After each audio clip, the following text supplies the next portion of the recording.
देश के प्रतिष्ठित धार्मिक स्थलों पर भगवान को चढ़ाए जाने वाले सोने चांदी के आभूषणों को लेकर एक बेहद चौंकाने वाला मामला सामने आया है। अयोध्या के राम मंदिर और माता बगलामुखी मंदिर के बाद अब प्रसिद्ध वैष्णो देवी माता मंदिर से एक बड़ी खबर सामने आ चुकी है। यहाँ चढ़ावे में आई करीब 20 टन से अधिक चांदी जांच में नकली पाई गई है। इसकी बाजार में अनुमानित कीमत 550 करोड़ रुपए बताई जा रही है।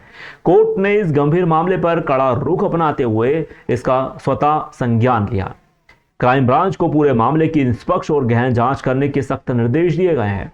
महाकाल मंदिर में दान की सुरक्षा, त्रिस्तरीय सुरक्षा और पारदर्शिता का पहरा। वैष्णो देवी मंदिर के इस बड़े खुलासे के बाद देश के अन्य प्रमुख मंदिरों की सुरक्षा और दान व्यवस्था को लेकर भी चर्चाएं तेज हो चुकी हैं।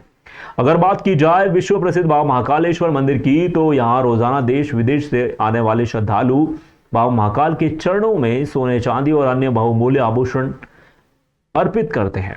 अतीत में भले ही मंदिरों के चढ़ावे को लेकर कई तरह के सवाल उठते रहे हों, लेकिन हमारी पड़ताल में सामने आया है कि महाकाल मंदिर में दान की सुरक्षा और पारदर्शिता को लेकर बेहद पुख्ता इंतजाम है। कड़ी निगरानी और रिकॉर्डिंग, मंदिर में आने वाले हर एक दान की निगरानी सीसीटीवी कैमरों के जरिए की जाती है। इसके साथ ही दान का पूरा विवरण कंप्यूटर व सरकारी दस्तावेजों में तुरंत दर्ज किया जाता है। मंदिर प्रशासन द्वारा नियुक्त सुनारों की 3 सदस्यीय टीम चढ़ावे में आने वाले आभूषणों का बारीकी से परीक्षण करती है। आभूषणों की शुद्धता का सत्यापन होने के बाद ही दानदाताओं को मंदिर समिति की ओर से बकायदा रसीद प्रदान की जाती है। जब आभूषणों का मूल्यांकन और सत्यापन होता है, तब वहां मंदिर समिति के कोठार प्रभारी और कर्मचारियों के साथ साथ डिप्टी कलेक्टर स्तर के एक वरिष्ठ अधिकारी अनिवार्य रूप से मौजूद रहते हैं। उनकी देखरेख में ही दान की गई सामग्री को सुरक्षित कोठार शाखा खजाने में रखा जाता है। अब हाईटेक मशीनों से होगी सोने चांदी की तुरंत जांच। महाकाल मंदिर समिति की उप प्रशासक सिम्मी यादव के अनुसार मंदिर प्रशासन अपनी व्यवस्था को और अधिक आधुनिक बनाने जा रहा है। जल्दी मंदिर में एक हाईटेक मशीन स्थापित की जाएगी।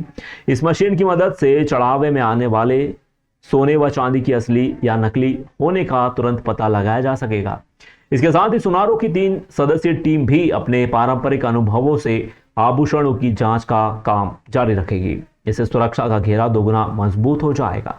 श्रद्धालुओं की आस्था को लग रहा मिलावट का झटका। महाकाल मंदिर में जो भी सोने चांदी की जितने भी आभूषण जो आते हैं, पूरा महाकाल मंदिर जो है वो कैमरों की सतत निगरानी में रहता है। हमारे जितने भी दान काउंटर है वो कैमरों की सतत निगरानी में है। और दान काउंटर पर कोई भी व्यक्ति अगर आता है दान करने के लिए, तो उससे उसके बिल जो है वो मांगा जाता है। बिल के पश्चात उसको जो है रसीद मंदिर समिति द्वारा दी जाती है।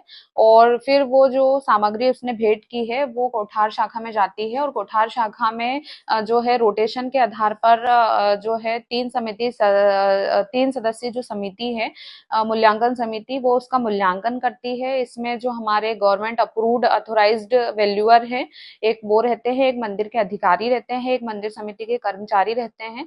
और इनकी उपस्थिति में सीसीटीवी कैमरों की सतत निगरानी में उसको कसौटी पे खरा खोटा की जांच की जाती है। उसके बाद एक रिपोर्ट तैयार की जाती है, जिसमें उसमें जो शुद्ध स्वर्ण या शुद्ध रजत है उसका परसेंटेज अंकित करके उसका मूल्यांकित किया जाता है।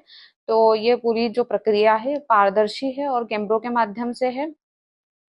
स्वर्ण और जो रजत के आभूषण हैं उनका ऑन द स्पॉट जो है वो हम उसको वेरीफाई कर सके, उसमें शुद्धता का परसेंट ऑन द स्पॉट नाप चुके। इसके लिए हम जो है अभी वर्तमान में जो बहुत ही अच्छी कैरेटोमीटर जिसको मशीन बोलते हैं वो लेकर आ रहे हैं, जो हमारे बड़े बड़े जो शोरूम वगैरह है सुनार इसका प्रयोग करते हैं। इसके माध्यम से हम तात्कालिक रूप से जो है वो सोने चांदी का टंच पता कर सकते हैं कि जो दान में दी गई सामग्री है वो खरी है कि खोटी है।